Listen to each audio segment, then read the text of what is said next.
اپنے اکابر کی تعریف پڑھو، وہ دور وہ لوگ کچھ دور نہیں۔ شیخ العرب والعجم سید حسین احمد مدنی نور اللہ مرکزہ نے 1 مہینے میں مالٹا کی جیل میں بیٹھ کر اللہ کے قرآن پورے کا پورا سارا زبانی رمضان المبارک میں یاد کیا ہے۔ یہ تو ہمارے بزرگوں کی نسبت اور عظمت ہے۔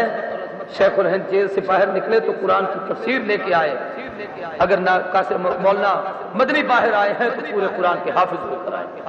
لائق سب تعظیم تکریم اکابر علماء کرام، واجب الاحترام برادران اسلام، قابل قدر بزرگوں، دوستوں اور بھائیوں، آج کا یہ عظیم الشان اور وقار اجتماع پیغام قرآن کانفرنس کے عنوان سے عنوان مدرسہ تعلیم القرآن مل اللہ مسایہ میں آپ کا یہ اجتماع اس مقدس عنوان سے معلوم ہے۔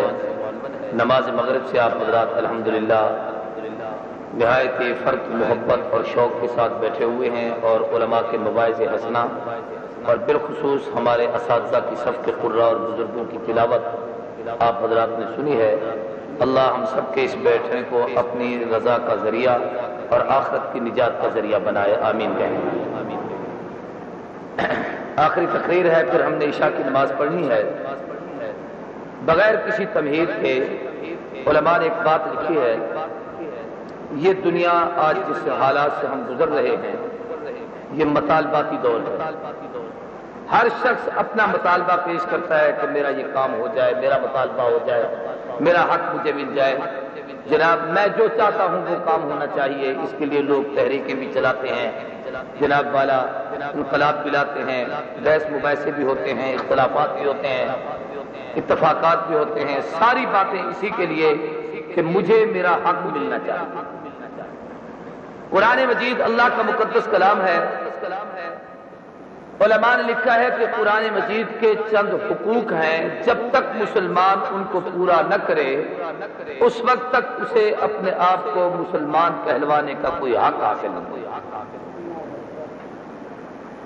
5 حق ایسے ہیں جو ہر مسلمان کی ذمہ ہے کہ اللہ کے قرآن کے ان حقوق کو ادا کرے۔ کتنے حق ہیں؟ سارے بولیں اور جلدی جلدی مختصر سی بات گن کر شمار کرا دیتا ہوں تاکہ سب کو یاد رہے۔ عین ممکن ہے کہ تفصیل میں وہ مکمل نہ ہو سکیں۔ سب سے پہلا حق ہے ایمان بالقرآن، قرآن کو ماننا کہ یہ اللہ کا کلام ہے۔ دوسرا حق ہے ایمان لانے کے بعد تلاوت قرآن کے قرآن مجید کو پڑھا جائے۔ تیسرا حق ہے تعلیم قرآن کے ساتھ فہم قرآن کے قرآن مجید کا معنی، مطلب اور مفہوم سمجھا جائے۔ چوتھا حق قرآن مجید کا ہے عمل بالقرآن کی یہ کتاب تعویذ بنا کر گلے میں ڈالنے کے لیے نہیں آئی، عدالت میں سر پر قرآن اٹھانے کے لیے نہیں آیا، عملی زندگی کے لیے کتاب آئی ہے۔ جو شخص اس پر عمل کرتا ہے وہ قرآن کا حق ادا کرتا ہے۔ پانچواں حق یہ ہے کہ عمل کرنے کے بعد اس کی اشاعت، اس کی دعوت، اس کی تبلیغ، اس کی تعلیم دوسروں تک اس کو پہنچانا، یہ قرآن مجید کا حق ہے۔ کتنے حق ہو گئے بھائی؟ سب سے پہلا حق ہے ایمان بالقرآن، دوسرا حق ہے تعلیم تلاوت قرآن، تیسرا حق ہے فہم قرآن، چوتھا حق ہے عمل قرآن، پانچواں حق ہے تبلیغ قرآن۔ ان میں سب سے پہلا حق یہ ہے کہ قرآن مجید پر ایمان لاؤ۔ ایمان لانے کا معنی یہ ہے کہ قرآن مجید کو مانو۔ ماننے کا ایک مفہوم عام لوگوں کے ہاں ہمارے ہاں ہوتا ہے کہ جی میں قرآن کو مانتا ہوں، آپ جس سے بھی بات کریں، حتیٰ کہ کسی کافر کے سامنے بھی آپ کی گفتگو ہو تو وہ بھی کہتے ہیں جی ہم آپ کی کتاب کو مانتے ہیں۔ کس نے کہا ہے آپ کا قرآن نہیں ہے؟ یہ ماننا نہیں۔ علماء نے لکھا ہے کہ قرآن مجید کو ماننے کا مطلب اور مفہوم یہ ہے کہ قرآن مجید کو مانے کہ یہ اللہ کا کلام ہے۔ تمام آسمانی کتابوں اور قرآن میں سب سے بڑا امتیاز اور فرق یہ ہے، ہر کتاب کتاب بن کے آئی ہے، قرآن اللہ کا کلام بن کے آیا ہے۔ کتاب اور کلام میں فرق ہے۔ کتاب کہتے ہیں جس کو لکھا جائے، کلام کہتے ہیں جس کو بولا جائے۔ میں اگر کسی کو خط لکھوں تو آدمی یہ کہے گا کہ جناب مولوی صاحب نے مجھے بات تحریر کی ہے، اور اگر میری براہ راست مولانا سے گفتگو ہو تو میں کہہ سکتا ہوں کہ مولانا غلام مصطفیٰ صاحب نے خود مجھ سے یہ بات کی ہے، میں ان کے سامنے بیٹھا تھا، حضرت قاری صاحب نے مجھے یہ بات کہی ہے، میں نے ان سے یہ بات سنی ہے۔ تو جو بات بولی جائے اسے کلام کہتے ہیں، جسے تحریر کیا جائے اسے کتاب کہتے ہیں۔ علماء نے لکھا ہے تورات کتاب بن کے آسمان سے آئی ہے، انجیل لکھی ہوئی آسمان سے اتاری گئی، زبور لکھی ہوئی کتاب آسمان سے اتاری گئی، صحیفے لکھے ہوئے آسمانوں سے آئے، مگر جب قرآن مجید کی باری آئی، یہ قرآن کتاب مکتوب بھی ہے، کلام محفوظ بھی ہے، اللہ کا مقدس کلام بھی ہے، کتاب بھی ہے۔ کتاب کا ایمانہ کے لوح محفوظ میں لکھی ہوئی ہے، کلام اس حوالے سے کہ اللہ کی مقدس اور پاک زبان جو اس کی شایان شان ہے، اس زبان سے جو کلمے نکلے ہیں، اس سے جو جملے نکلے ہیں، اس سے جو کلام نکلا ہے، اس کا نام قرآن مجید ہے۔ آپ اس کو یوں سمجھ لیجئے، آج اگر کوئی شخص چاہتا ہے میں رب کی بولی بولوں، کوئی آدمی یہ چاہتا ہے میں اللہ سے بیٹھ کر باتیں کروں، کوئی مسلمان یہ چاہتا ہے میں اپنے مالک سے ہم کلام ہوں، وہ قرآن مجید کی تلاوت کرنا شروع کرے، ایسا ہے جیسے اللہ سے بیٹھ کر باتیں کر رہا ہوں۔ چونکہ پیغام قرآن عنوان ہے، اس لیے میں ان حقوق کے حوالے سے گفتگو کر رہا ہوں کہ ہمیں قرآن سے حق کا پتہ چلے، اس کو ہم ادا کریں گے تو گویا پیغام قرآن یہی ہے کہ تم میرے مطالبات کو پورا کرو، میں کل قیامت کے دن تمہاری شفاعت کروں گا۔ سب سے پہلا حق قرآن کو ماننا، اس پر ایمان لے آنا۔ ایمان لانے میں یہ ضروری ہے کہ اس کو اللہ کا کلام تسلیم کرو۔ آسمانی کتابیں کتابیں ہیں، یہ کلام ہے، ایک فرق اور سمجھیے۔ دیکھیں ایک میں مثال دیتا ہوں، نبی کریم صلی اللہ علیہ وسلم کی ایک حدیث میں نے ابھی خطبے میں آپ کے سامنے پڑھی۔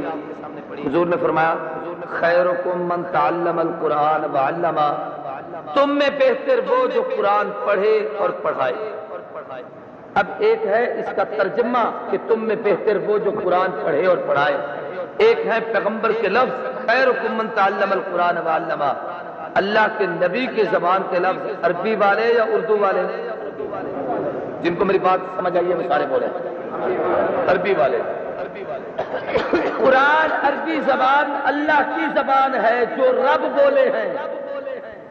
تورات، انجیل، زبور اور دیگر جتنے آسمانی کتابیں اور صحائف اترے ہیں وہ اللہ کے کلام کا مفہوم تو ہے، اللہ کا کلام نہیں۔ جیسے اردو میں یہ کہوں کہ تم نے بہتر وہ جو قرآن پڑھے اور پڑھائے، یہ نبی کے الفاظ نہیں، پیغمبر کی حدیث کا مفہوم ہے، نبی کی گفتگو کا معنی اور مطلب ہے، پیغمبر کے الفاظوں کا میری آپ کی زبان میں ترجمہ ہے۔ تورات اللہ کا کلام نہیں، اللہ کے کلام کا مفہوم ہے۔ انجیل رب کا کلام نہیں، اس کلام کا مفہوم ہے۔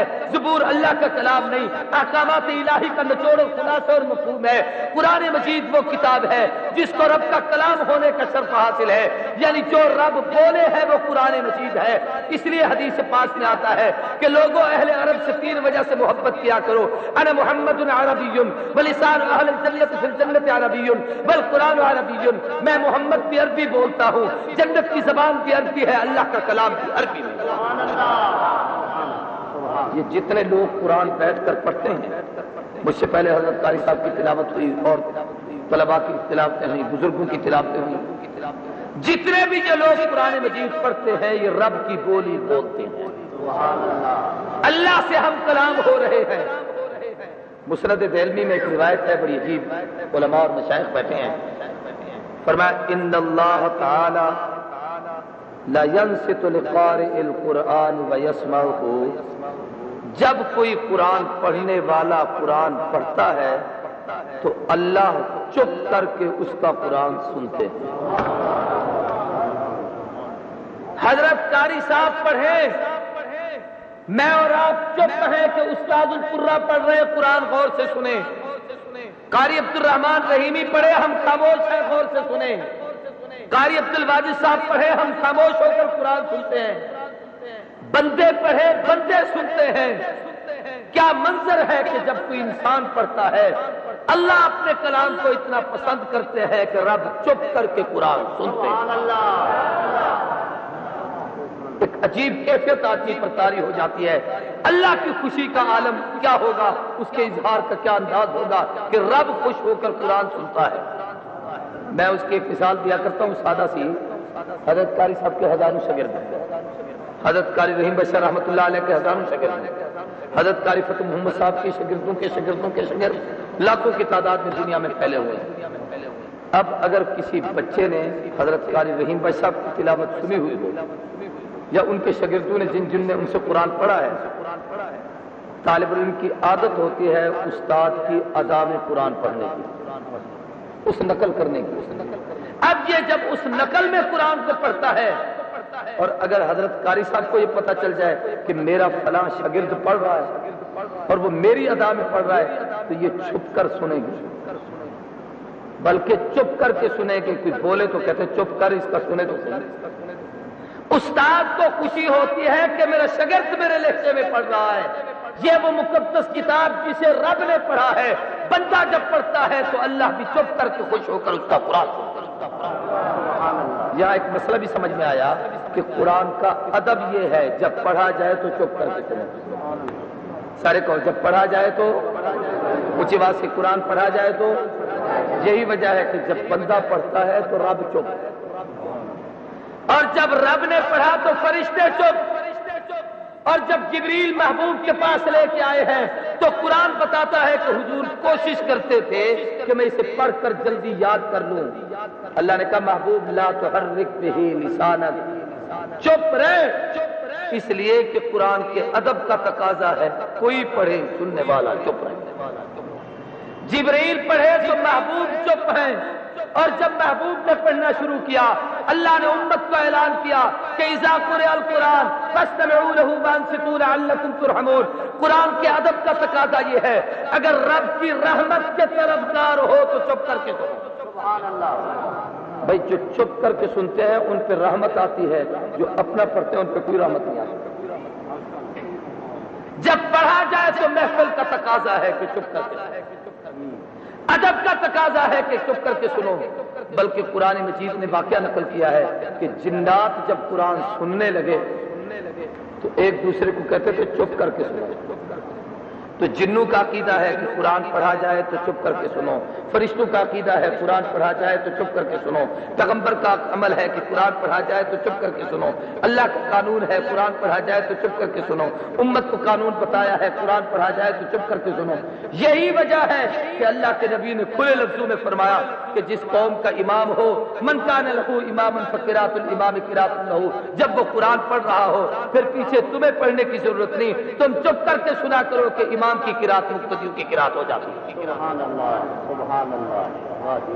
دیکھو بھائی ایک میں عجیب بات کہنا چاہتا ہوں، اس کو ذرا غور سے سمجھیں، بڑے سمجھدار دوست بیٹھے ہو۔ یہ قانون اس کے لیے ہے جن کا امام ہو۔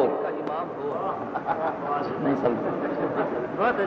حضور نے فرمایا کہ جن کا امام ہو وہ چپ کر کے سنیں، جن کا کوئی امام نہیں ان کی مرضی پڑھتے رہے، ان سے ہماری بحث ہے۔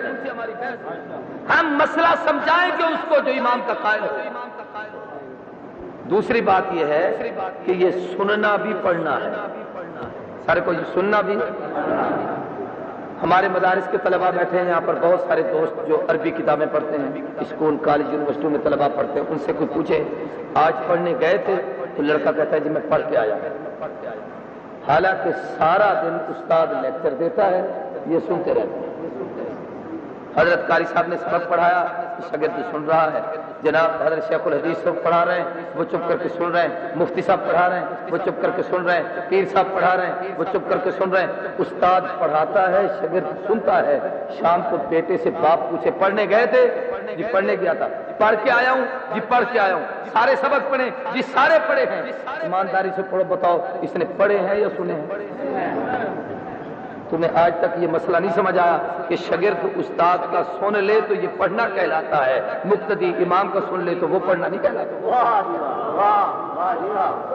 تو قرآن مجید کا سب سے پہلا حق ایمان بالقرآن، اللہ کے قرآن پر ایمان لاؤ کہ یہ اللہ کا کلام ہے، مقدس کلام ہے، اس کی شایان شان جو اس نے بولا ہے وہ قرآن مجید ہے۔ اور جب شاگرد کی طرز پہ، لے پہ، استاد کے لہجے میں شاگرد پڑھنا شروع کرے، استاد کو خوشی ہوتی ہے، بندہ جب پڑھتا ہے تو اللہ خوش ہوتا ہے۔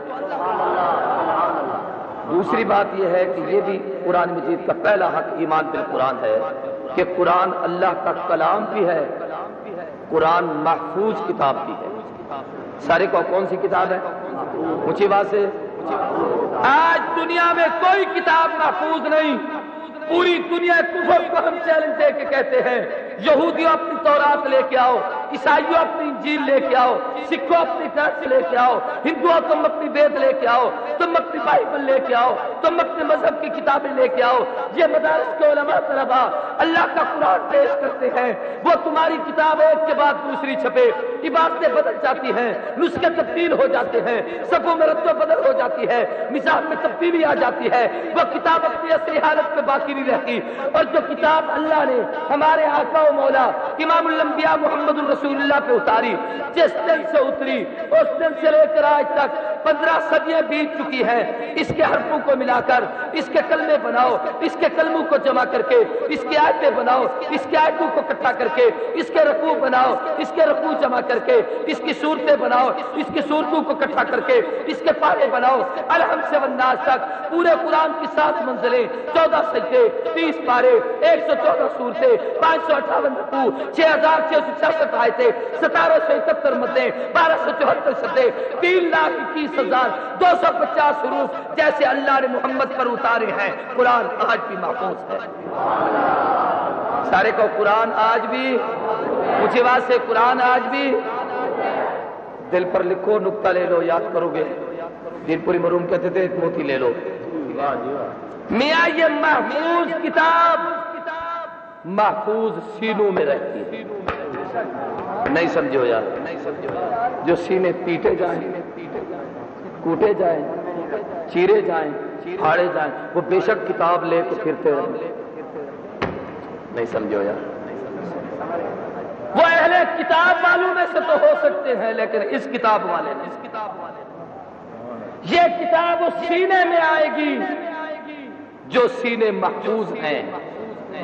اور یہ اہل سنت تمہیں سلام اور مبارکباد پیش کرتا ہوں کہ تمہارے 7 سال کے بچے قرآن کے حافظ ہیں۔ ایک دو نہیں، 20 سینکڑوں واقعات ہمارے پاس ایسے ہیں کہ ان کو بطور نمونہ کے ہم پیش کر سکتے ہیں۔ علامہ جسٹس تقی عثمانی نے ایک بات بڑی عجیب لکھی ہے اپنی کتاب میں کہ دنیا میں اس وقت جتنی باقی کتابیں ہیں آسمانی، کوئی کتاب اپنی اصلی حالت پر نہیں، یہ پکی بات ہے، بلکہ آپ حیران ہوں گے جن زبانوں میں کتابیں آئیں وہ زبانیں ختم۔ آج دنیا میں عبرانی زبان کا کوئی وجود نہیں، دنیا میں یونانی زبان کا کوئی وجود نہیں، سریانی زبان کا کوئی وجود نہیں، یہ ان زبانوں میں تورات انجیل زبور اتری تھی۔ یاد رکھیے عربی زبان آج تک اصل لہجے پہ محفوظ اس لیے ہے کہ قرآن کے صدقے سے قرآن اس زبان میں آیا ہے۔ اگر قرآن عربی میں نہ آتا تو آج عربی بھی دنیا میں محفوظ نہ رہتی۔ قرآن کی وجہ سے یہ کتاب یہ زبان محفوظ ہے۔ تو انجیل اس وقت دنیا میں 4 قسم کی انجیلیں ہیں، مرقس کی انجیل، یوحنا کی انجیل، لوقا کی انجیل، متی کی انجیل۔ حضرت نے اس میں ایک واقعہ لکھا ہے علامہ جسٹس تقی عثمانی نے کہ 100 قسم کی انجیلیں تھیں، 100 قسم کی انجیلیں تھیں اور ہر انجیل دوسرے سے مختلف تھی۔ تو اس وقت مسلمانوں نے ایک چیلنج دیا کہ عیسائیوں تمہیں تبلیغ کا کوئی حق نہیں، یہ حق مسلمانوں کا ہے۔ جن کی کتاب محفوظ ہو، جن کے نبی کی سیرت مکمل ہو، وہ آدمی تبلیغ کر سکتا ہے۔ جس نبی کی سیرت محفوظ نہیں، جس نبی پہ اترنے والی کتاب محفوظ نہیں، اس نبی کی امت کو تبلیغ کرنے کا کوئی حق نہیں۔ اور آج ہمارے پیغمبر کی سیرت بھی محفوظ ہے، ہمارے نبی پہ اترنے والی کتاب بھی محفوظ ہے۔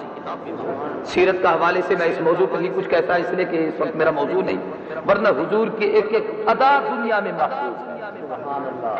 حضور سرما کیسے ڈالتے تھے، مسواک کیسے کرتے تھے، کھانا کیسے کھاتے تھے، دودھ کیسے پیتے تھے، گفتگو کیسے کرتے تھے، لب و لہجہ کیا تھا، چلنے کا انداز کیا تھا، اترنے کا انداز کیا تھا، بیٹھنے کا لہجہ کیا تھا، کھانا کھانے میں کتنے طریقے آپ استعمال کیا فرمایا کرتے تھے، ایک ایک چیز، پانی پینے کا طریقہ کیا ہے، ہر چیز کی سنتوں کو علماء نے اکٹھا کر دیا۔ یہ محبوب کی سیرت کی کاملیت اور جامعیت۔ ایسے اس کتاب کا کمال یہ ہے کہ قرآن مجید جس لہجے میں، جس نہج پہ، جس طرز پہ، جس طریق پہ اللہ نے محبوب پہ اتارا ہے، پوری دنیا میں آج اسی طرز پہ پڑھا جائے۔ جو بات سمجھانا چاہتا ہوں اس کی طرف آئیں تو آسمانی کتابیں محفوظ نہیں، ان کی زبانیں بھی محفوظ نہیں۔ انجیل کی 100 قسمیں تھی کافروں کے ہاں، عیسائیوں کے ہاں، اور پھر ہر عیسائی یہ کہتا میری انجیل محفوظ ہے تمہاری غلط ہے، میری محفوظ ہے تمہاری غلط ہے۔ اس پر مسلمانوں نے اعتراض کیا کہ تمہاری کتاب کے 100 حصے ہیں، 100 نسخے ہیں، مختلف قسم کے نسخے ہیں، تم بتاؤ ان میں درست کون سی ہے؟ عیسائی بڑے پریشان ہوئے۔ عیسائیوں نے ایسا کیا، آپس میں مل کر ایک میٹنگ کی کہ ہمیں اتفاق کرنا چاہیے کسی ایک نسخے پر تاکہ ہماری کتاب محفوظ ہو جائے۔ انہوں نے کہا اس کا آسان طریقہ یہ ہے کہ ایک کمرے میں میز کے اوپر 100 انجیلیں اکٹھی رکھ دیتے ہیں، اس کمرے کو تالا لگا دیتے ہیں، صبح اٹھیں گے تالا کھولیں گے، اندر جا کر دیکھیں گے، ادھر توجہ رہے، اندر جا کر دیکھیں گے جو کتابیں نیچے پڑی ہوں گی وہ جھوٹی ہوں گی اور جو انجیل اوپر میز پہ رکھی ہوگی وہ سچی ہوگی۔ اب ہم اس پر اتفاق کر لیں گے کہ یہ اصلی کتاب ہے۔ 100 کتابیں اکٹھی کی، انہوں نے میز پر رکھی، کمرے کو تالا لگایا، صبح اٹھے کمرہ کھولا، توجہ سے بات کو سمجھنا، جب کمرہ کھولا تو کیا دیکھتے ہیں، حیران ہو جاتے ہیں کہ جناب 4 انجیلیں اوپر رکھی ہیں اور 96 زمین پر پڑی۔ بڑے پریشان ہو گئے۔ چلو بھئی مبارک ہو، 100 سے 4 پہ تو آ گئے۔ اب ان 4 کو آپس میں دیکھا تو یہ وہی 4 تھی جو میں نے ابھی آپ کے سامنے بتائی، مرقس کی انجیل، یوحنا کی انجیل، لوکا کی انجیل، متی کی انجیل، یہ 4 انجیلیں تھی اور ان کا آپس میں بڑا ٹکراؤ تھا۔ جو لوکا نے لکھی وہ مرقس کے پاس نہیں، جو مرقس کے پاس تھی وہ یوحنا کے پاس نہیں، جو یوحنا کے پاس تھی وہ متی کے پاس نہیں، یہ آپس میں ٹکرا رہی تھی۔ تو کہنے لگے چلو بھی ان 4 پہ اکتفا ہو، اللہ ہمارے اکابر کو جزائے خیر عطا کرے۔ ایک عالم نے عیسائیوں سے سوال کیا کہ ہماری کتاب محفوظ ہے، اس کی ایک ایک ادا محفوظ ہے۔ آج حضرت قاری صاحب جب اپنے بچے کو تجوید پڑھاتے ہیں اور اس کی سند لکھواتے ہیں تو بتاتے ہیں کہ میرا استاد کون ہے، اس کا استاد کون ہے، اس کا استاد کون ہے۔ میں نے قاری رحیم بھائی صاحب سے پڑھا، انہوں نے قاری فتح محمد صاحب سے پڑھا، انہوں نے فلاں بزرگ سے پڑھا، حتیٰ کہ سیدنا ابی بن کعب الانصاری رضی اللہ تعالیٰ عنہ، نبی کریم صلی اللہ علیہ وسلم، جبریل امین، اللہ تک سند جاتی ہے، سلسلہ ہے۔ اور میاں یہ بات یاد رکھو، کہا تو جاتا ہے کہ مولوی بڑا بنیاد پرست ہے، جس کی بنیاد نہ ہو وہ حرامی ہوتا ہے، نہیں سمجھے ہو؟ ہم وہ خوش نصیب ہیں جو بنیاد والے ہیں، اور جس کی بنیاد ہو دنیا کی کوئی طاقت اسے ختم نہیں کر سکتی۔ بے شک روزانہ 600 پولیس مقابلوں میں بات دیے جائیں، لیکن جس کی بنیادیں مضبوط بند کرو یار، بند کر دو، ویسے بند کر دو، ضرورت نہیں، کسی کو ضرورت نہیں، چوک گرمی لگی ہوئی۔ چلو توجہ میں میری طرف دیکھیں، اور ہماری بنیاد کیوں نہ مضبوط ہو؟ مجھ سے پہلے مولانا عطا اللہ صاحب نے بڑی خوبصورت گفتگو کی اور اس میں کہا سب سے پہلا مدرسہ کعبۃ اللہ تھا۔ اس کعبے کی بنیاد رکھنے والے خلیل وَإِذْ يَرْفَعُ إِبْرَاهِيمُ الْقَوَاعِدَ مِنَ الْبَيْتِ وَإِسْمَاعِيلُ رَبَّنَا تَقَبَّلْ مِنَّا إِنَّكَ أَنْتَ السَّمِيعُ الْعَلِيمُ، جس کی بنیادوں میں خلیل کا ہاتھ ہو، جس کی بنیادوں میں اسماعیل کا ہاتھ ہو، جس کی بنیادوں میں نبوت کے کمالات محفوظ ہوں، جن کی بنیادوں میں صدیق کی قربانی ہو، جن کی بنیادوں میں فاروق، عثمان و علی پیغمبر کے صحابہ کی جانثاری ہو، جن کی بنیاد اتنی مضبوط ہو دنیا کا کوئی کافر اس بنیاد کو ختم نہیں کر سکتا۔ تو میں یہ عرض کر رہا تھا کہ قرآن ان کافروں سے کہا گیا کہ بھی دیکھو ہماری تو ایک سند ہے، استاد بچے کو پڑھاتا ہے تو رحمت کائنات تک سند بتاتا ہے۔ دینی مدارس کے طلباء علماء جانتے ہیں جب بخاری، مسلم، ترمذی حدیث کی کتابیں محدث پڑھانا شروع کرتے ہیں، ہر استاد اپنی سند لکھواتا ہے کہ میں نے یہ حدیث جناب علامہ کشمیری سے پڑھی، علامہ کشمیری نے انور شاہ سے پڑھی، انور شاہ نے شیخ الہند سے پڑھی، شیخ الہند نے حضرت نانوتوی سے پڑھی، انہوں نے مولانا مملوک علی سے پڑھی، انہوں نے شاہ اسحاق سے پڑھی، انہوں نے شاہ عبد الحسین سے پڑھی، انہوں نے فلاں سے پڑھی، الہ شاہ ولی اللہ سے پڑھی، آخر تک رسول اللہ تک سند لکھوائی جاتی ہے۔ بھائی ہماری سند ہے، ہماری بنیاد ہے، جن کی سند ہو، نسل ہو، نسب ہو، وہ حلالی ہوتے ہیں، اور جن کی کوئی بنیاد نہ ہو، جن کی کوئی نسل نہ ہو، جن کی کوئی اصل نہ ہو، جن کی کوئی سند نہ ہو، ان پر کوئی اعتبار نہیں کیا جا سکتا۔ ان سے سوال یہ کیا کہ یہ جو تمہاری 96 کتابیں نیچے پڑی ہیں، 4 اوپر رکھی ہیں، ہمیں یہ بتاؤ اس کمرے میں کتابیں رکھی کس نے تھی؟ اس کو تالا کس نے لگایا تھا؟ اس کی چابی کس کے پاس تھی؟ صبح اس کو کھولا کس نے تھا؟ رات کو چابی وہ کس کے پاس رہی کہ 96 زمین پہ کیسے پڑی، 4 اوپر کیسے رکھی رہی؟ آج 15 صدیاں گزر چکی، عیسائی اس سوال کا جواب دینے سے قاصر۔ عیسائیت کے پاس اس کا کوئی جواب نہیں، اس لیے کہ جن کے مذہب کی بنیاد اس انداز کی ہو کہ رسم و یابس اور پھر اپنی طرف سے ملاوٹ ہو، وہ حقیقت نہیں بیان کر سکتے۔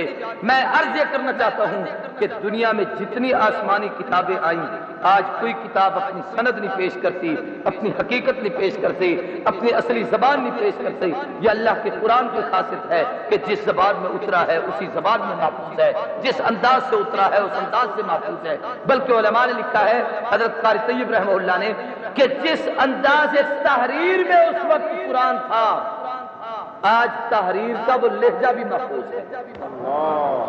مثلا ذالک الکتاب، سمجھانے کے لیے کہہ رہا ہوں، کاف کو آپ نے لام سے ملا کر پڑھا، درمیان میں الف لکھا جاتا ہے، پڑھا نہیں جاتا۔ یہ اس وقت جو لکھا گیا تھا الکتاب، بے شک پڑھنے میں یہ الف نہیں آتا۔ آج 15 صدیاں گزر چکی ہیں، قرآن سے کسی دشمن کو جرأت نہیں کہ اس الف کو نکال دے، کہ پڑھا تو نہیں جاتا، اس کو نکال دے۔ یہ کتاب یوں بھی تو قرآن مجید کا پہلا حق ایمان بالقرآن، ایمان لاؤ کہ قرآن اللہ کا کلام ہے، ایمان لاؤ کہ مقدس کتاب ہے، ایمان لاؤ کہ ہر قسم کی تبدیلی سے پاک ہے، ایمان لاؤ کہ رد و بدل اور ترمیم و تنسیخ سے پاک ہے۔ دنیا کی ساری کتابیں تبدیل ہوئی ہیں، قرآن جیسے محفوظ تھا اسی طریقے سے ہے، قیامت تک محفوظ رہے گا۔ اگلی بات سمجھیے، قرآن کے ایمان لانے میں ایک یہ بھی عقیدہ بنائیں کہ یہ کلام خدا بھی ہے، سیرت مصطفیٰ بھی ہے۔ سارے بولیں سیرت ہے، اونچی آواز سے سیرت ہے۔ لوگ پیغمبر کی تعریف بعض دفعہ تلاش کرتے ہیں لیلا مجنوں کی دوڑوں میں، ہیر رانجھے کی کہانیوں میں، سسی پنو کے افسانوں میں، سونی مہیوال کی کہانیوں میں، جناب اعلیٰ حضرت کے اشعار میں۔ نبی کی تعریف دنیا کے افسانوں میں نہیں، اما عائشہ صدیقہ کا جملہ سینے پہ لکھو، فرمایا کان خلقہ القرآن، الحمد سے والناس تک سارا قرآن پیغمبر کی سیرت ہے۔ قرآن علم ہے، نبی عمل ہے، قرآن اجمال ہے، پیغمبر تفصیل ہے، قرآن متن ہے، نبی تشریح ہے، قرآن ذکر ہے، نبی مذکر ہے، قرآن واعظ ہے، حضور واعظ ہے، قرآن ہدایت ہے، نبی ہادی ہے، قرآن رحمت ہے، نبی رحمت للعالمین ہے، قرآن نور ہے، پیغمبر سراج منیر ہے۔ الحمد سے والناس تک پورا قرآن سیرت مصطفیٰ ہے، سر سے پاؤں تک وجود محمد صورت مصطفیٰ ہے۔ تیری صورت تیری سیرت زمانہ میں نرالی ہے، تیری ہر ادا پیاری دلیل بے مثالی ہے۔ محمد مصطفیٰ کے خلق کا مظہر یہ قرآن ہے، ستارہ خلق احمد کا سما پر بھی درخشاں۔ اللہ اکبر، توجہ کرو بھائی، قرآن نبی کی سیرت ہے، سارے کو محبوب کی سیرت ہے۔ دنیا کی کوئی کتاب کسی نبی کی سیرت نہیں، یہ حضور کی خاصیت، قرآن کی خاصیت ہے۔ پہلا حق قرآن کو ماننا، دوسرا حق ہے قرآن مجید کی تلاوت کرنا۔ سارے کو قرآن مجید کی اونچی آواز سے قرآن مجید کی معاف کرنا، پڑھے لکھے دوستوں کا مجمع ہے، اگر میں اساتذہ اور طلباء جو قرآن پڑھتے ہیں ان کو چھوڑ دوں اور باقیوں سے قسم اٹھوا کر ہاتھ کھڑا کرواؤں کہ آج کس نے پڑھا ہے، تو کیا خیال ہے؟ تم تو مولوی ہو سارے، جن کے ہاتھ آ رہے ہیں ان کے چہرے میں پڑھا۔ بھائی کہنا یہ چاہتا ہوں کہ یہ وہ مقدس کتاب جو پڑھنے کے لیے آئی تھی، ہم نے اس کو عدالت کے لیے رکھ دیا۔ معاف کیجئے، جو پڑھنے کے لیے آئی تھی اسے ہم نے تعویذوں کے لیے سمو دیا ہے۔ جو تلاوت کے لیے آئی تھی، مجھ سے پہلے مولانا تعالیٰ نے آپ کو بتایا اللہ نے اس کلام کی تلاوت کی۔ جبریل امین رحمت کائنات کے پاس رمضان المبارک میں آتے، یہ جو ہمارے مدارس میں طلباء آپس میں دور کرتے ہیں نا تحفیظ والے، ایک دوسرے کو سناتے ہیں، استاد کہتے ہیں ایک دوسرے کو سناؤ، دور کرو۔ یہ نبی اور جبریل کی وہ سنت ہے جو رمضان المبارک میں ادا ہوتی ہے۔ حضور جبریل کو قرآن سناتے تھے، جبریل محبوب کو قرآن سناتا تھا۔ ایک ایک رکعت میں رحمت کائنات کھڑے ہو کر 6.5 پارے تلاوت کرتے تھے۔ یہ بات نہیں ہے کہ یہ تھوڑی تلاوت ہے، میں نے یہ کیوں کہا، جو نبی سارا دن تبلیغ کا کام کرے، لوگوں کے دروازوں پہ جائے، دستک دے، دعوت دے، ہدایت کا راستہ بتائے، پتھر کھائے، صدمے سہے، گالیاں سنے، پریشان ہو، سارے صدمات لے کے آئے، پھر بھی رات کو کھڑے ہو کر 6 پارے ایک ایک رکعت میں قرآن کی تلاوت کرے. اندازہ کرو کہ اللہ کے قرآن سے اس پیغمبر کو کتنی محبت ہے. صدیق اکبر نے کلمہ پڑھ کر کہا ما شغلی، محبوب میرا کیا کام ہے؟ حضور نے فرمایا جو میرا کام وہ تیرا کام. جی آپ کا کیا کام ہے؟ فرمایا میں بھی پڑھتا ہوں تو بھی قرآن پڑھ. جتنی آیات طیبات اتری ہوئی تھی ابو بکر صدیق نے یاد کی اور اپنی دکان پہ بیٹھے قرآن بھی پڑھنا شروع کیا. دکان پر بیٹھ کر کاروبار اور سودا بھی چل رہا ہے. پہلے دن شام کے وقت جب صدیق نبی کے دربار میں آئے، 6 جلیل القدر وہ صحابہ جو عشرہ مبشرہ بالجنہ میں شامل ہیں، عثمان بن عفان، طلحہ، زبیر، ابو عبیدہ بن الجراح، عبد الرحمن بن عوف، سیدنا سعد، ان 6 کو کلمہ پڑھا کے حضور کے قدموں میں لائے اور کہا محبوب میرے سارے دن کی پونجی یہ ہے کہ محمد یہ تیرا قرآن سن کر تیرے قدموں میں آ جائے. یہی وہ مقدس کتاب ہے جسے فاروق نے پڑھا ہے، بلکہ کہہ دوں تو بے جانی جسے عمر نے سن کر اسلام قبول کیا ہے. وہ واقعہ میں نہیں سارا سناتا، تفصیل میں جاؤں تو لمبی بات ہو جائے گی.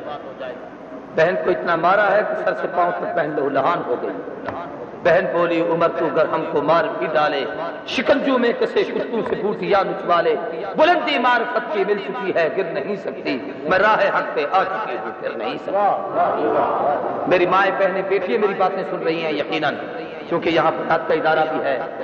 میں ان سے بھی کہتا ہوں امی تیرا ایک مقام تھا، بیٹی تیرا ایک تقدس تھا، میری بہن اللہ نے تجھے ایک عظمت اور فضیلت عطا کی ہے.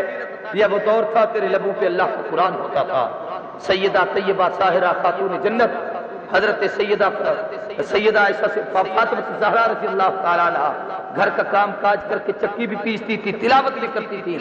جتنی دیر میں آٹا کو کھانا پکا کے کھانا تیار کرتی اتنی دیر میں 10 پارے قرآن کی تلاوت کر لیتی. اما عائشہ صدیقہ کی پوری زندگی قرآن سے وابستہ رہی ہے. صدیقہ کی سیرت کو پڑھو تو آپ حیران ہو گئے. اللہ کے نبی کا وہ مدرسہ جو اصحاب صفا والا وہ درسگاہ تھی جس میں حضور صحابہ کو بیٹھ کر پڑھاتے تھے. حضور کے بعد ابو بکر کی اس بیٹی عائشہ صدیقہ نے علماء بیٹھے اس مدرسے کا انتظام و اہتمام سنبھالا. 270 سے لے کر 200 تک طالب علم وہاں ہوتے تھے. اللہ کی اما عائشہ صدیقہ ان طلباء کے کھانے کا انتظام کرتی، ان کے لیے تمام تر قسم کے معاملات، ان کی صورتحال، ان کے حالات کا پورا جائزہ رکھتی. صبح کے وقت اپنے حجرہ اقدس کے سامنے ایک پردہ لٹکا دیتی، عورتیں اندر آ کے بیٹھتی، مرد باہر بیٹھتے.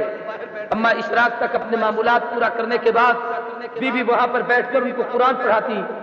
اندر عورتیں پڑھتی، باہر سے مرد مسائل پوچھتے تو اما ان کو جواب دیا کرتی. سیدنا عمر بن خطاب نے باقاعدہ ابی بن کعب الانصاری جن کو حضور نے فرمایا میری امت کا سب سے بڑا قاری ابی بن کعب ہے، اس کو مصلی امامت دیا اور فرمایا کہ تم رمضان المبارک میں قرآن اہتمام کے ساتھ سنایا کرو.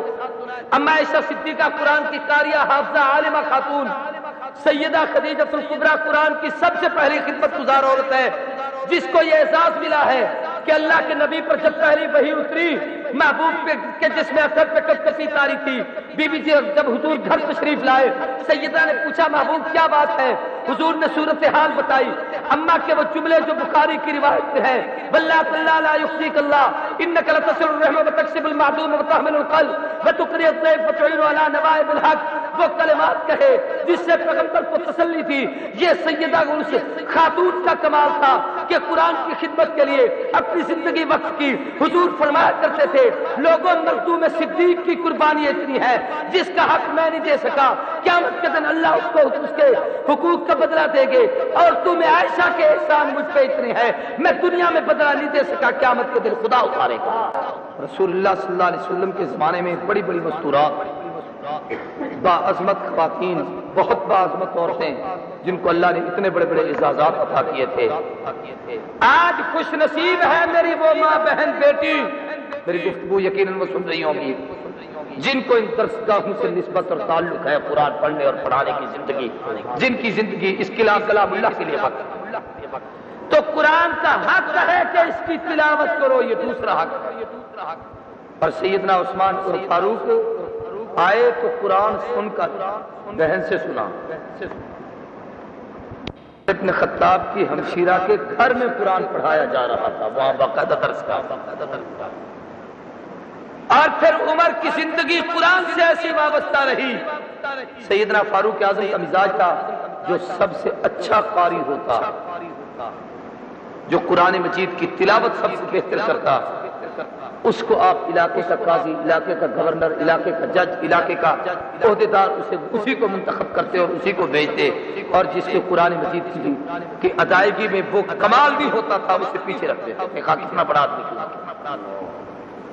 آج کتنے بڑے افسوس سے کہنا پڑتا ہے، آپ حضرات کے علم میں ہے کہ میٹرک والوں نے حافظ قرآن کے لیے 10 اعزازی 20 نمبر رکھے تھے. اعزازی کہ بچہ میٹرک کرے، اگر قرآن کا حافظ ہے، اپنی سند پیش کر دے درسگاہ کی تو اس کو 20 نمبر زائد ملیں گے. انہوں نے اس کو ختم کر دیا ہے کہ قرآن کی تعلیم ہمارے ہاں کوئی تعلیم نہیں ہے. مجھے معاف کیجئے، آج 55 سال ہو گئے ہمیں ہماری اس مملکت کو مال سے وجود میں آئے ہوئے. اس وقت تک پوری دھرتی پہ گورنمنٹ ایک اسکول پیش کرے، ایک کالج یونیورسٹی ادارہ پیش کرے جس میں سے ایک بچے نے حفظ نہیں ناظر قرآن پڑھا ہو، ایک آدمی پیش کرے. ہم آپ کو خیر المدارس لے جاتے ہیں، ہم آپ کو قاسم العلوم لے جاتے ہیں، ہم آپ کو نعمت الرحیم میں لے جاتے ہیں، ہم آپ کو اس مدرسے میں لے آتے ہیں، ہم آپ کو اور درسگاہوں میں لے چلتے ہیں.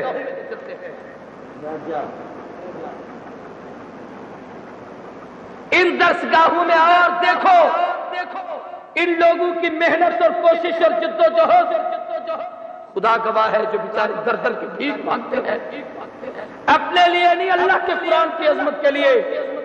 یہ جتنے قرآن حضرات دوست ہمارے علماء بیٹھے ہیں یہ خود اتنے صاحب ثروت ہیں کہ یہ زکاتیں دیتے ہیں. مت سمجھنا کہ ملا بھوکی، لیکن یہ کسی کے سامنے دست سوال کیوں پھیلاتے ہیں، جھولیاں کیوں پھیلاتے ہیں، بھیک کیوں مانگتے ہیں؟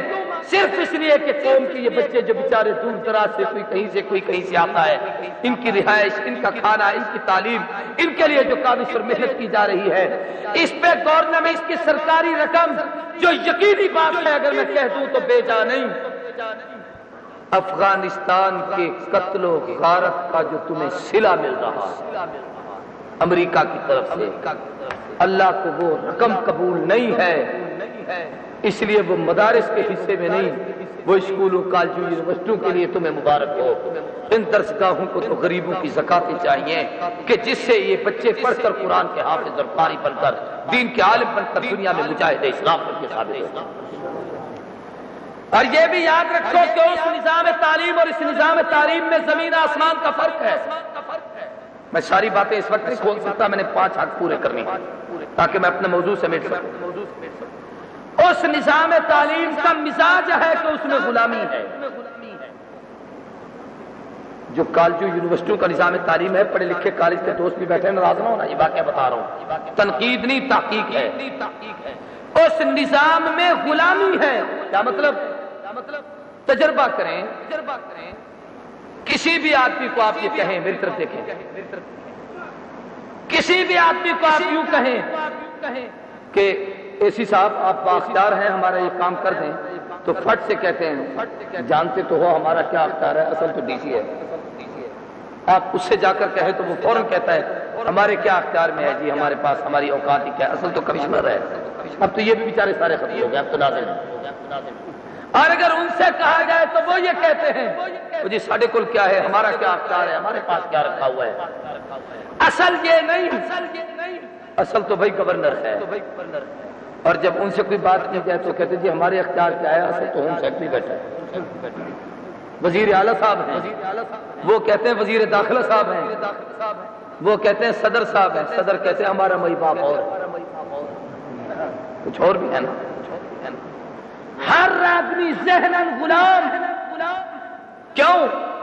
معاف کیجئے، لاٹ نکالے بے غیرت نے جب یہ اسکولوں کالجوں کا نظام تعلیم ترتیب دیا تھا تو اس چوڑے نے اس وقت ایک بات کہی تھی کہ میں اس قوم کو وہ نظام دے کے جا رہا ہوں تعلیم کا کہ اس تعلیم کے حاصل کرنے کے بعد اگر یہ انگریز نہ بنے تو عملاً مسلمان بھی نہیں رہیں گے. یہ اس کا فارمولہ تھا. اور یہ درس نظامی جو آج کے مدارس میں قرآن و سنت کی تعلیم دی جاتی ہے، یہ ہمارے اکابر نے اس وقت ترتیب کیا تھا اس کو جس وقت اسلامی حکومت تھی، اسلامی خلفاء تھے، اسلامی اقتدار تھا، وہ آزاد ذہنیت تھی، اس لیے اس نظام تعلیم میں اتنی آزادی ہے۔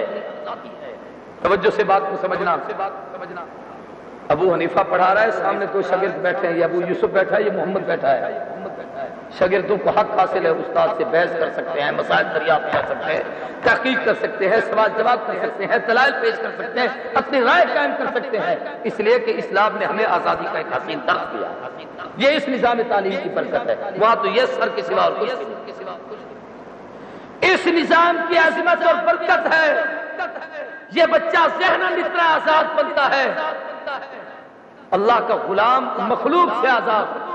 ذہناً آزاد کا معنی عیاش مت سمجھنا، اللہ کی غلامی میں ایسا ڈھلتا ہے کہ ساری دنیا کفر اس کے سامنے کھڑی ہو جائے، یہ کہتا ہے میں خون کی ہولی تو کھیل سکتا ہوں، اپنی جان تو دے سکتا ہوں، لیکن جس موقف پہ ڈٹا ہوا ہوں میں اس اپنے موقف کو نہیں چھوڑ سکتا۔ آپ دیکھیں ملا عمر کی زندگی پڑھ کے، دیکھیں شیخ الہند کی زندگی پڑھ کے، دیکھیں حسین احمد مدنی کی زندگی پڑھ کے، دیکھیں اشرف علی تھانوی کی زندگی پڑھ کے، دیکھیں اپنے اکابر کے کارناموں کو پڑھ کے۔ یہ ان مدارس کی برکت ہے جو جذبہ حریت سکھاتے ہیں۔ اب بھی اگر یہ درس ہے تو ان مدارس سے ہے۔ پھر دیکھیں جو وہاں نظام پڑھایا جاتا ہے وہ اتنا ناقص ہے، توجہ سے میرا جملہ سننا اور دل پر لکھنا، اتنا بیکار ہے، اتنا نہ تو یار جا جا تیرا ہو جائے گا کام۔ یہ فقیر ابھی بھیک مانگنے کے لیے آیا، باہر جاتے ہوئے اس کو پیسے دے دینا، چل جا یوں کر جلیا گیا ہے، چلو بے دے سیر تھے۔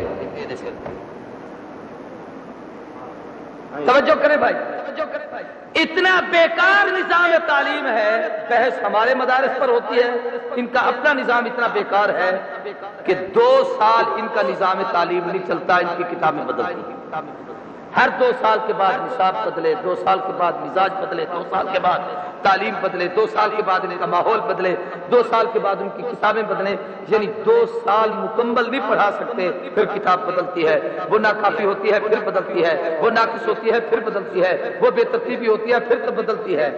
اور جو ہم پڑھاتے ہیں دعوے سے کہتے ہیں 15 صدیاں گزر چکی، جو اللہ نے رسول اللہ پر جبریل روح اللہ کے واسطے سے محمد الرسول اللہ پر اس کتاب کو اتارا، اس دن سے لے کر آج تک 15 صدیاں گزر چکی ہیں، کتاب نصاب تو کیا بدلے، جس کتاب کو ہم پڑھا رہے ہیں اس کا ایک نقطہ بھی 15 صدیوں میں نہیں بدلا۔ سبحان اللہ، سبحان اللہ۔ جن کے نصاب بدلے ان کے مزاج بدلے، جن کے مزاج بدلے ان کی شکلیں بدلی، جن کی شکلیں بدلی اس کی نسلیں بدلی۔ ہم تحتیسن بن نعمت بقول امین گیلانی کے کہ دین پرانا ہے، پرانے ہیں ہم لوگ، ختم نبوت کے دیوانے ہیں ہم پرانے لوگ، 15 صدیوں والے، اس وقت جس کتاب کو سینے سے لگایا تھا آج اسی کتاب کو لے کے بیٹھے۔ قرآن کا حق ہے، اس کی تلاوت کرو۔ فاروق نے قرآن میں عرض کر رہا تھا سن کر اسلام قبول کیا، پوری زندگی قرآن کی زندگی قرآن کے مطابق گزاری، اور جب رخصت ہو رہے تھے تو مصلی شہادت پر قرآن کی تلاوت ہو رہی تھی۔ اور میں جملہ کہا کرتا ہوں عثمان کی تو زندگی قرآن سے وابستہ ہے، عثمان نے کلمہ پڑھا تو سامع قرآن بن کے، زندگی گزاری تو قاری قرآن بن کے، دور حکومت گزارا تو ناشر قرآن بن کے، اور جب دنیا سے رخصت ہوئے تو شہید قرآن بن کے۔ حیدر کی زندگی قرآن سے وابستہ تھی، گھوڑے پہ سوار میدان جہاد لڑائی کے لیے جاتے قرآن کی تلاوت کرتے، پورا دن علی تلوار بھی چلاتے قرآن بھی پڑھتے، شام کو آتے تو قرآن بنداز تک پہنچ چکا ہوتا۔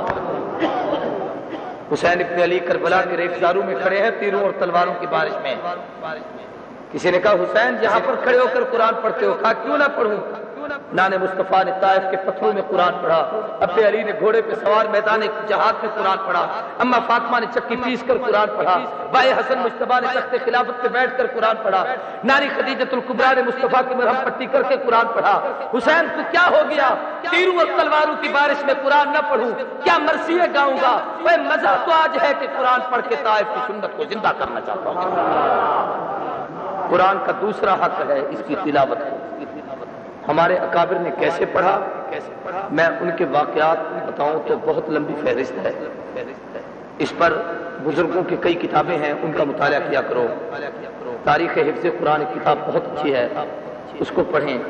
اسی طریقے سے فضائل حفظ قرآن، حضرت شیخ الحدیث کی فضائل قرآن، اس طریقے سے فضیلت قرآن قاری محمد شریف صاحب ہمارے کراچی کے، ان کی کتاب ہے۔ اور بھی کئی بزرگوں نے اس موضوع کی بڑی عجیب عجیب کتابیں لکھی ہیں۔ اور پھر حضرت قاری رحیم بشر رحمۃ اللہ تعالی علیہ کے جتنے مجموعے ہیں چھوٹے چھوٹے رسالوں کی شکل میں، اسی عنوان سے وہ اتنی اہمیت کی چیزیں ہیں کہ ہر استاد اور شاگرد کے پاس ہونا ان کا ضرور ہے۔ آج بھی ہمارے اکابر میں وہ لوگ موجود ہیں جن کی زندگی قرآن کی تلاوت میں گزرتی ہے۔ ہمارے اکابر میں ایسے لوگ گزرے ہیں، امام ابو حنیفہ کے سب سے چھوٹے شاگرد امام محمد، جو بالکل کمسن بچے تھے، ان کے متعلق آتا ہے جس وقت پڑھنے کے لیے آئے تو استاد نے کہا کہ بیٹے، ان کے والد کو کہا میں تمہارے بچے کو نہیں پڑھاتا، میرے ہاں چونکہ فقہی مسائل پڑھائے جاتے ہیں، اس کے لیے قرآن کا حافظ ہونا ضروری ہے، آیات سے استنباط کیا جاتا ہے، اپنے بیٹے کو حفظ کرا کے پھر لے آنا۔ لکھا ہے کہ لے گئے، ہفتے کے بعد دوبارہ لے آئے، پوچھا تو بڑا عجیب جواب ملا، فرمایا پچھلے ہفتے بچہ حافظ نہیں تھا، آج قرآن کا حافظ ہو چکا ہے۔ بھئی یہ کیسے ہوا؟ فرمایا روزانہ ایک منزل یاد کرتا تھا، شام کو باپ کو سناتا تھا، 7 دن گزرے تو پورے قرآن کا حافظ ہو گیا۔ دیوبندیوں، تمہاری عظمت کو سلام پیش کروں۔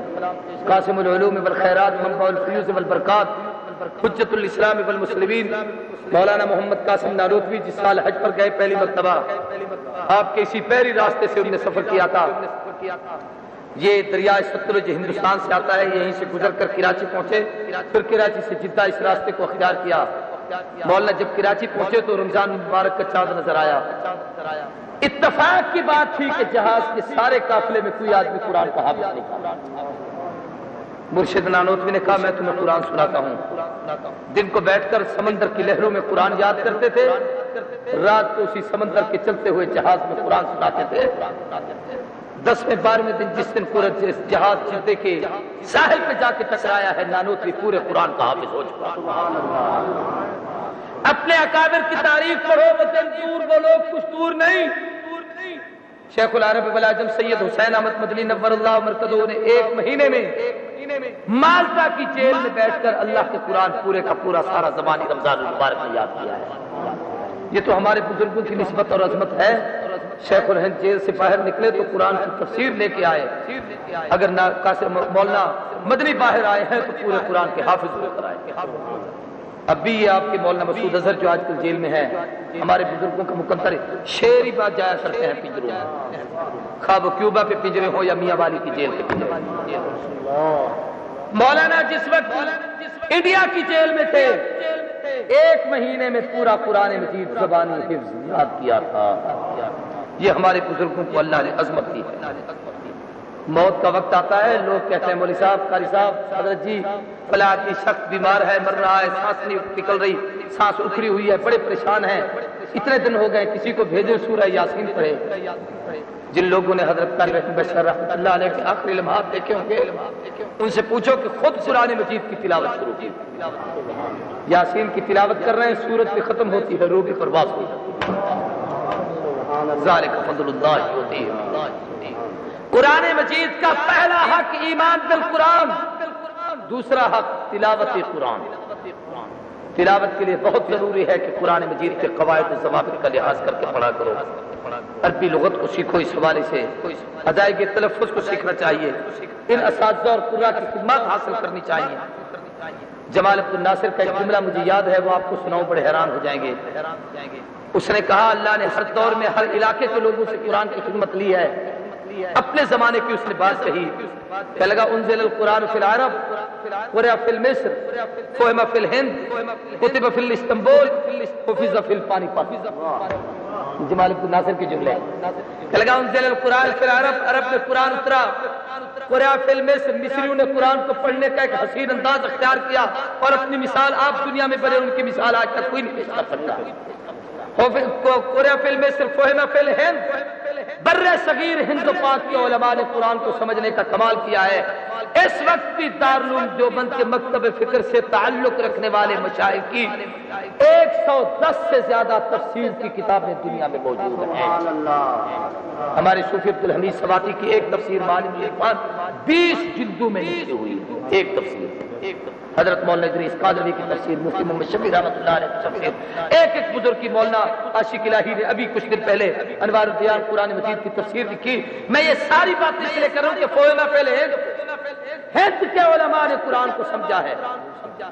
سن 65 کی بات ہے، یہ سارے اکابر جس سال جنگ ہو رہی تھی، اتفاق تھا کہ سارے حج پر تھے، جس میں ہمارے شیخ الاسلام سید یوسف بنوری رحمۃ اللہ علیہ، حضرت مولانا مفتی محمد شفیع رحمۃ اللہ علیہ، اتفاق سے مولانا ادریس قادری، مولانا رسول خان، مولانا غلام غوث آزادی، مولانا مفتی محمود، یہ سارے بڑے بڑے اکابر، مولانا خالد مزید، سب کے سب بڑے بزرگ، حضرت درخواستی بھی بہت، یہ جتنے اکابر علماء احناف بالخصوص بر صغیر کے علماء ہیں، یہ حرم کعبۃ اللہ میں حتیم کی طرف سے جہاں مصلی حنفی ہوا کرتا تھا، ان کا ذوق ہے کہ اپنے امام کی جگہ پہ جا کے بیٹھتے ہیں اور وہاں سارے علماء جمع ہوتے ہیں تو مسائل کی گفتگو بھی ہوتی ہے، علمی باتیں چلتی ہیں۔ سارے بیٹھے ہوئے تھے تو ایک عربی آیا، سوال سمجھنا، حیران ہو جاؤ گے۔ عربی عالم آیا، اس نے کہا میں نے ایک سوال کرنا ہے، اس کا جواب مجھے قرآن سے چاہیے۔ ہم سنتے ہیں اپنے بڑوں سے کہ اور لوگ کہتے ہیں کہ ہند کے علماء، بر صغیر ہند و پاک کے علماء کو قرآن مدانی، قرآن فہمی، قرآن مجید کے معانی، مطالب اور مفہوم میں بڑا درک اور کمال حاصل ہے۔ میرے ایک سوال کا جواب دو۔ حضرت بنوری کو ملا، حضرت بنوری کو اس سے متعارف ہوگا کیونکہ حضرت بنوری کا عرب کی دنیا میں بڑا مقام تھا۔ اس نے کہا میرا سوال یہ ہے کہ رات کا وقت جب لوگ سونے لگتے ہیں، حرم بیت اللہ بھی حرم ہے، مسجد نبوی بھی حرم ہے، یہ بھی مقدس جگہ، وہ بھی مقدس جگہ، یہ بھی عبادت کی جگہ، وہ بھی عبادت کی جگہ، اس میں کیا حکمت ہے کہ کعبۃ اللہ کے دروازے ساری رات کھلے رہتے ہیں، مسجد نبوی کے دروازے عشاء کے بعد بند ہو جاتے ہیں؟ اس سوال کا جواب قرآن سے دو۔ جو پرانے لوگ بیٹھے ہیں جنہوں نے کوئی تاریخ پڑھی ہے، وہ یہ جانتے ہیں کہ مسجد نبوی میں حلب کے 40 رافضی بدماش آئے تھے، شیخین کے جسم اطہر کو نکالنے کی سکیم بنا کر، اور وہ اندر داخل ہوئے تھے تو اس وقت سے حکومت نے قانون بنا دیا تھا کہ جناب باب دروازوں پہ نگران متعین کرتی ہے اور رات کا حرم نبوی کو بند کر دیا جاتا ہے۔ اب یہ واقعہ رسول اللہ کے کئی سو سال بعد کا ہے، غالباً نور الدین زنگی بادشاہ کے زمانے کا ہے۔ اب اتنی مدت بعد کا واقعہ ہو، وہ قرآن میں تو نہیں آ سکتا۔ سوال اس کا یہ تھا کہ مسجد نبوی کے دروازے کیوں بند رہتے ہیں، حالانکہ بند ہونے کی وجہ یہ۔ اب اس کا یہ سوال تھا تو حضرت بنوری، حضرت درخواستی بھی بیٹھے تھے تو حضرت بنوری رحمۃ اللہ علیہ نے حضرت درخواستی کو دیکھ کر کہا لوگ آپ کو پاکستان میں حافظ الحدیث کہتے ہیں، آپ اس کا جواب دیں۔ حضرت درخواستی کا مجھے ایک جملہ بڑا یاد ہے، بڑے ذوق میں کہتے تھے کہ جب پیغمبر کی کسی حدیث کا مفہوم سمجھ نہ آئے، نبی کے روضے پہ جب جاتا ہوں تو حدیث سمجھ آتی ہے، اور جب قرآن مجید کی کسی آیت کا مشکل مرحلہ میرے ذہن میں ہو اور وہ سمجھ نہ آتا ہو، جب کعبۃ اللہ پہ نگاہ پڑتی ہے تو قرآن سمجھ آ جاتا ہے۔ بڑے صاحب بڑے ذوق لوگ تھے۔ حضرت شیخ بنوری نے حضرت درخواستی رحمہ اللہ سے کہا حضرت آپ اس کا جواب دیں۔ توجہ کرنا، حیران ہو جاؤ گے، یہ جس آدمی نے مجھے واقعہ سنایا حاجی خلیل اس کا نام تھا، وہ ابھی کچھ دن پہلے لدھیانوی فوت ہوا ہے، فیصل آباد کا تھا۔ اس نے کہا میں خود اس محفل میں موجود، ذیق العمر بوڑھا آدمی۔ اس نے کہا اس عربی کے سوال پر حضرت بنوری نے جب حضرت درخواستی کو کہا تو حضرت درخواستی نے بیٹھے ہوئے میری طرف دیکھا، یوں نگاہ اٹھائی کعبۃ اللہ، نظر پڑی، اور یہ ایک ایسی نظر ہے کہ کوئی عبادت نہ کرو، صرف بیت اللہ کو دیکھتے رہو۔ النظر الی الکعبۃ عبادۃ، بیت اللہ کو دیکھنا بھی عبادت۔ فرمایا جو ہی دیکھا تو بے ساختہ زبان پہ قرآن کی آیت آئی، اللہ لا الہ الا ہو الحی القیوم لا تأخذہ سنۃ ولا نوم، اللہ جس کے سوا کوئی معبود نہیں، وہ حی بھی ہے، قیوم بھی ہے، اسے اونگ بھی نہیں آتی، نیند بھی نہیں آتی۔ یہ آیت کریمہ پڑھ کے کہا، فرمایا قرآن کی اس آیت نے مسئلہ سکھایا ہے کہ اللہ حی قیوم، وہ سونے اور نیند کرنے سے پاک ہے۔ یہ کعبہ اللہ کا گھر ہے، مسجد نبی نبی کا روضہ اطہر ہے، نبی مخلوق ہے، اللہ خالق ہے، مخلوق سوتی ہے، خالق جاگتا ہے۔ جو سو جائے اس کے دروازے رات کو بند ہوتے ہیں، جو جاگتا رہتا ہے اس کے دروازے کھلے۔ تو قرآن مجید کا تیسرا حق یہ ہے کہ قرآن پڑھنے کے بعد اس کو سمجھو، محو ہو جاؤ اللہ کے کلام میں قرآن کہتا کیا ہے۔ یہ کئی جاہلات کے علاقے میں کبیر والا ادھر ادھر بھی کئی پھرتے رہتے ہیں، بڑے قرآن خوان قرآن دان، گویوں اور راگوں کے لہجوں میں پڑھنے والے نبی نے لعنت کی۔ حضور نے فرمایا اقرأ القرآن بلحون العرب واسباقها وإياكم ان لحون اهل العشق والغناء۔ گویوں کے لہجوں میں نہ پڑھا کرو، جو قرآن پڑھتے ہوئے طبلے کی تھاپ کی طرح ہاتھ ہلائے وہ بے غیرت قرآن کا منکر تو ہو سکتا ہے، قرآن کا قاری نہیں ہوتا۔ یہ لوگ قرآن کے مفسر نہیں، قرآن کی تفسیر بھی سمجھنی ہے تو ان لوگوں کے پاس آؤ جن کو اللہ نے قرآن پڑھنے کا کمال عطا کیا۔ قرآن مجید کا تیسرا حق ہے کہ قرآن کو پڑھنے کے بعد اس کو سمجھو، سارے کو اس کا معنی کیا ہے، مطلب کیا ہے، مفہوم کیا ہے، قرآن کہتا کیا ہے، چاہتا کیا ہے، مانگتا کیا ہے، ہم سے مطالبہ کیا ہے۔ میں میرے شاہ چھوٹا بچپن میں پڑھتا تھا، ہمارے وہاں ایک استاد تھے دارالعلوم دیوبند کے فاضل تھے، حضرت مدنی کے شاگردوں میں سے مولانا محمد عثمان رحمۃ اللہ تعالی علیہ، اللہ ان کے درجات بلند کرے، ان کی مغفرت کرے۔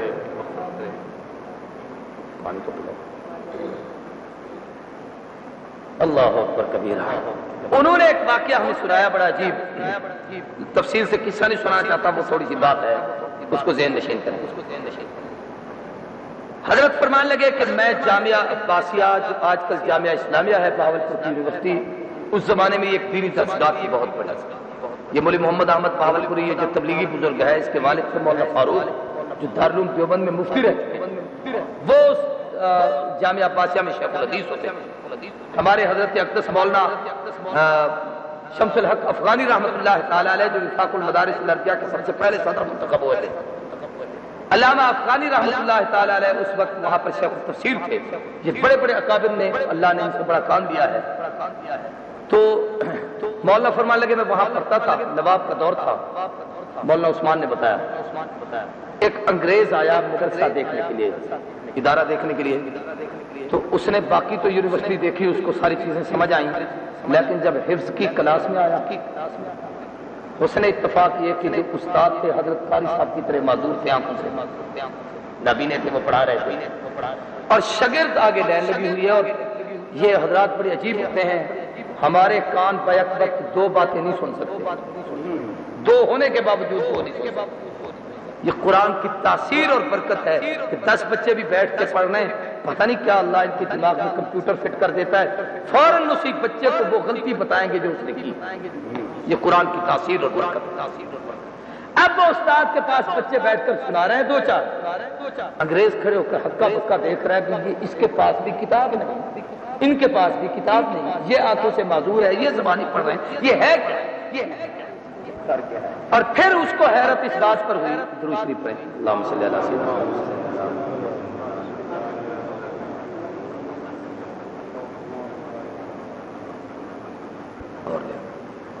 حیرت اس کو اس بات پر ہوئی کہ یہ ان کی زبان ہی نہیں۔ بہاولپور کی زبان کون سی ہے؟ یہ اتواری سرائے کی ملتانی، ملتی جلدی ہے۔ اب ظاہر بات ہے کہ اس زبان کا عربی سے کیا تعلق؟ ویسے بڑی قریب کی نسبت ہے، بہت ساری باتیں ان میں مشترک ہیں، ایسی بات نہیں ہے۔ ہمارے ایک دوست کہتے تھے افضل اللسان بعد العربی الریاستی لانہ لسان شیخ درخاستی۔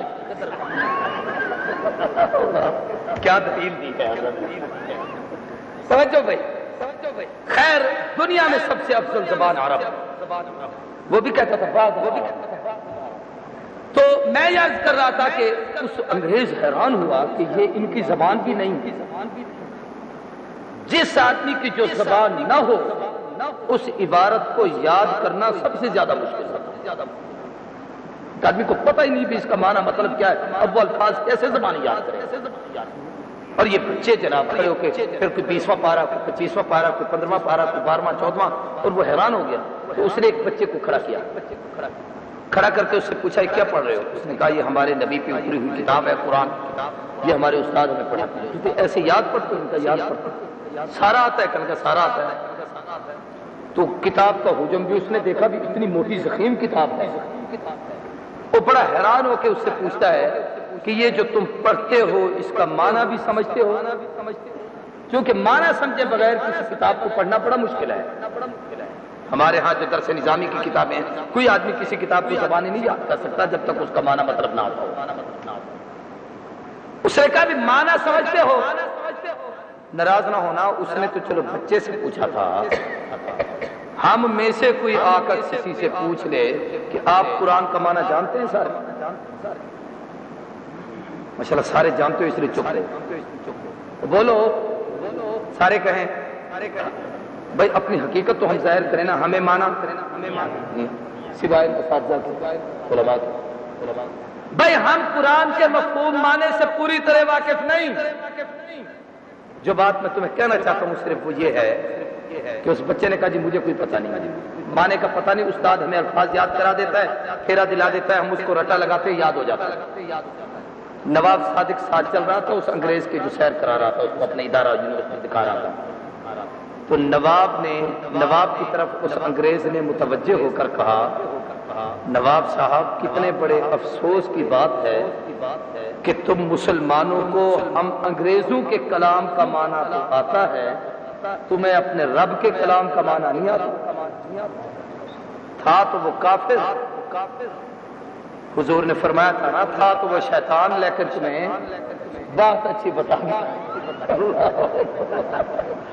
تھا تو وہ بھی بغیرت برطانیہ کا انگریز، لیکن بات اس نے پتے کی کہی کہ تم ہم انگریزوں کے کلام کا معنی تو جانتے ہو، اللہ کے قرآن کا معنی نہیں جانتے۔ اور جو تم پڑھتے ہو اس کا کمال کیا ہے؟ بچہ پڑھنا شروع کرتا ہے اے بی، 14 سال کے بعد الٹا ہو جاتا ہے بی اے، اب الیکشن لڑنے کے قابل ہو گیا۔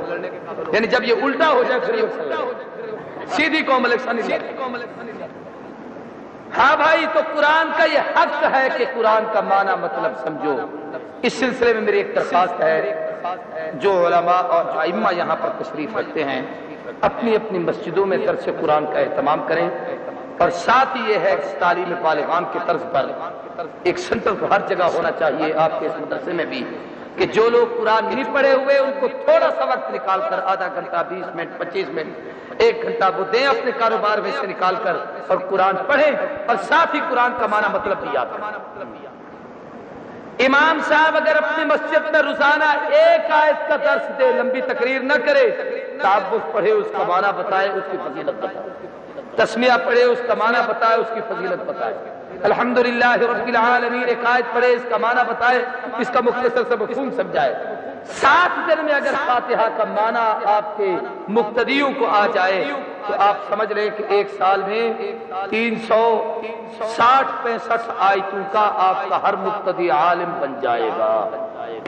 اس لیے یہ ہمارا حق ہے، ہمیں کرنا چاہیے۔ چوتھا حق قرآن مجید کا یہ ہے کہ قرآن سمجھنے کے بعد اس پر عمل کرو۔ سارے کو کیا کرو؟ اونچی بات سے، یہ تو خیر ہمیں کہنے کی ضرورت ہی نہیں ہے۔ عمل کے حوالے سے ہم اتنا پختہ ہیں کہ ہم نے رٹیں داخل کرائی ہیں کہ سود حلال کیسے ہو سکتا ہے، بحث کرتے ہیں کہ مولویوں کا دماغ خراب ہے، یہ دور وہ ہے کہ اس میں سود کے بغیر نظام نہیں چلتا، ملا کیسے کہتا ہے سود کو ختم کر دیا جائے۔ رشوت کے جواز کی کیا ترتیب ہے؟ کوئی بخشیش بنا لو، ہدیہ بنا لو، تحفہ بنا لو، چائے پانی کہہ لو۔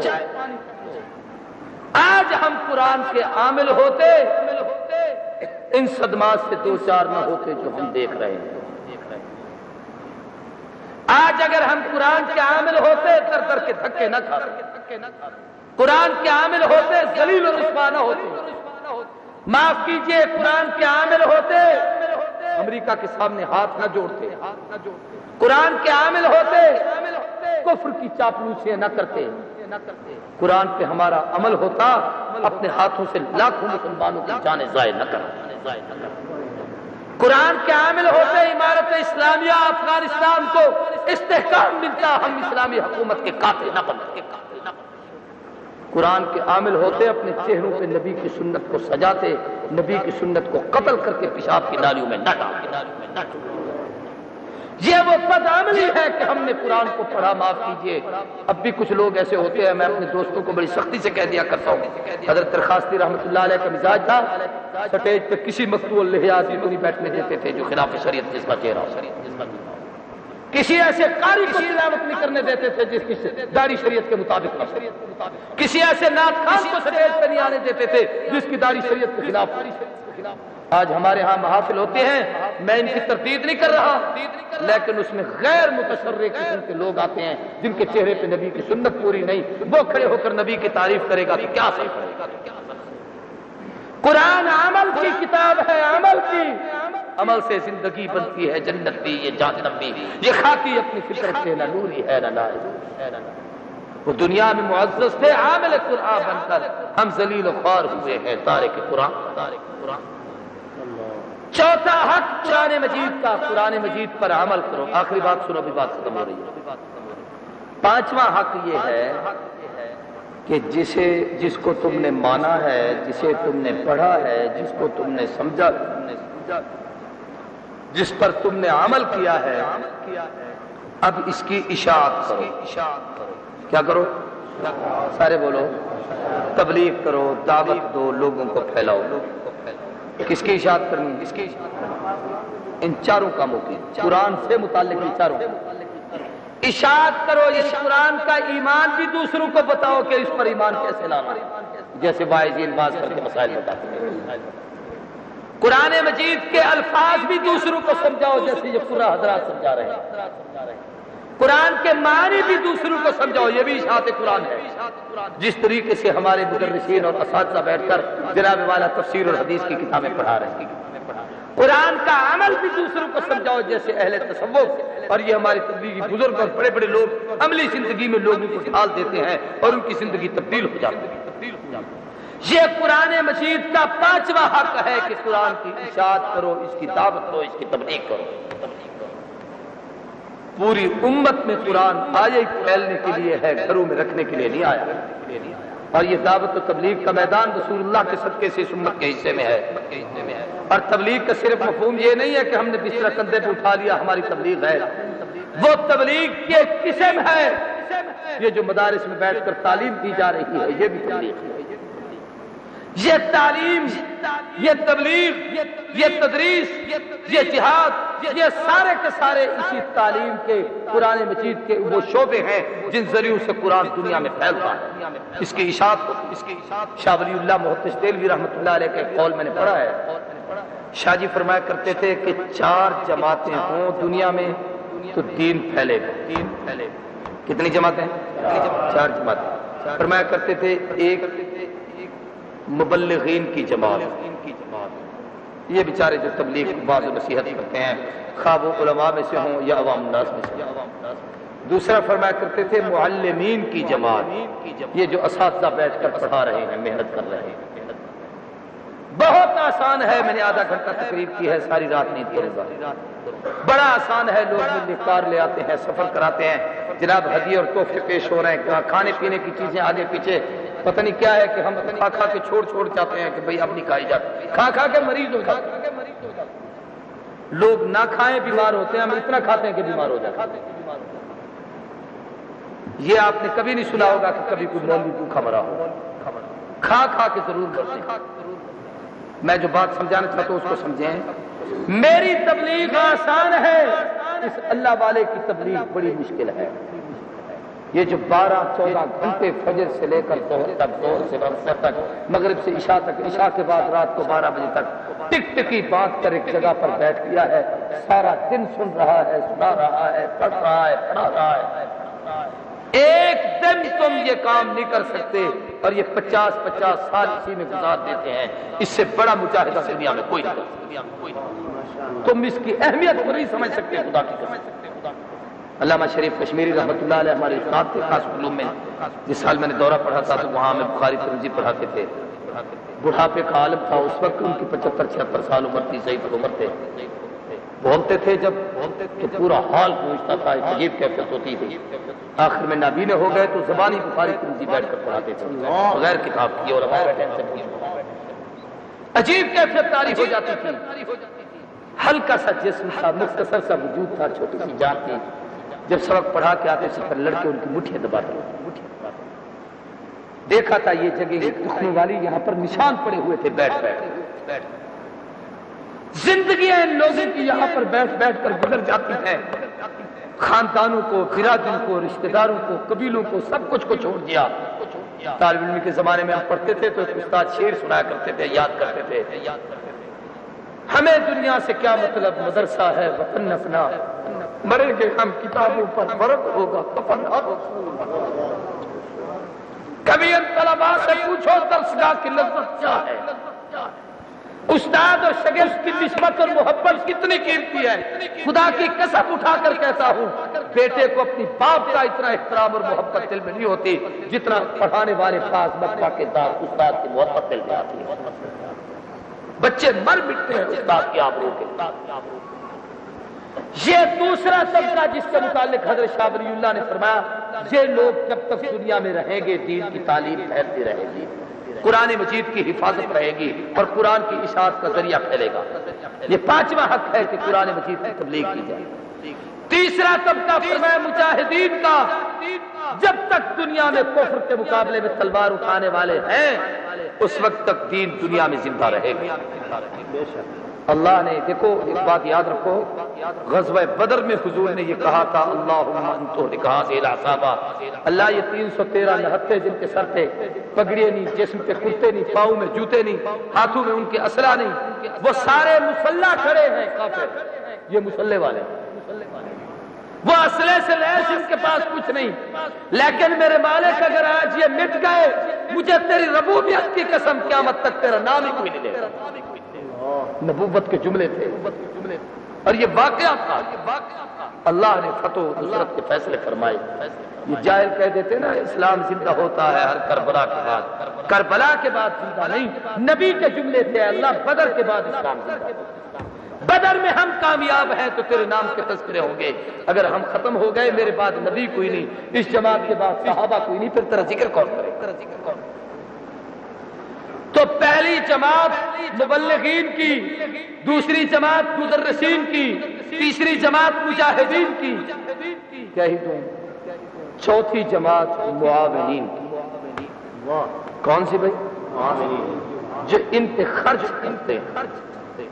قاری صاحب آپ کو پریشان ہونے کی ضرورت نہیں، 20 طلباء کا آپ انتظام کر رہے ہیں نا، آپ 50 کا کر لیں، 30 کا خرچہ میں دیتا ہوں۔ ماشاءاللہ آپ نہ گھبرائیں، یہ بچہ میرے حصے میں ڈال دے۔ ایک طالب علم سال میں 2 بوری گندم کھاتا ہے، 7-8 ہزار روپیہ اس کا پورے سال کا، اس کے سالن کا خرچہ ہے۔ یہ 10 ہزار روپیہ میرا مدرسے میں جمع کر لو، 2 بوری گندم بھجوا دوں گا، ایک بچہ میرے کھاتے میں ڈالو وہ قرآن یاد کرے۔ میں کہتا ہوں غبی اور بد محنت بچہ بھی ہو تو 3 سال میں حافظ ہو جاتا ہے۔ 3 سال میں آپ کی 6 بوریاں جائیں، آپ ملو والے ہیں، آپ کا 30 ہزار روپے اگر مدرسے کو چلا جائے، ہر ایک قرآن کا حافظ آپ کے حصے میں آئے اور قیامت کے دن وہ آپ کا حافظ آپ کا ہاتھ پکڑ کر کہے اللہ اس نے مجھے قرآن سکھایا تھا،